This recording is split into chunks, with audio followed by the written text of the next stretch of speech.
আসসালামু আলাইকুম কাকা। আসসালাম ভাতিজা, কি অবস্থা? কই যেতে আছো?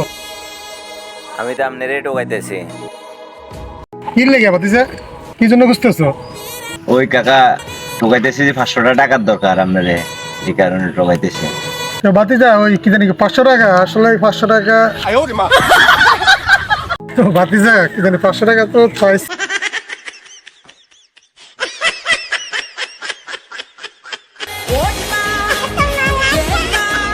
তো ভাতিজা টাকাটা দিবা কবে? যেমু তো কাকা চাচার টুপি তো মাথা দিয়ে লেছেন, দেওয়ালের চিন্তাধারা তো করছি যে মারি টারি দিন 2-3 বছর হবে, অন্তত টুপি মাথা দিয়ে লেছেন, অন্ত আর মারণ যেত না, কারণ অনেক টাকা না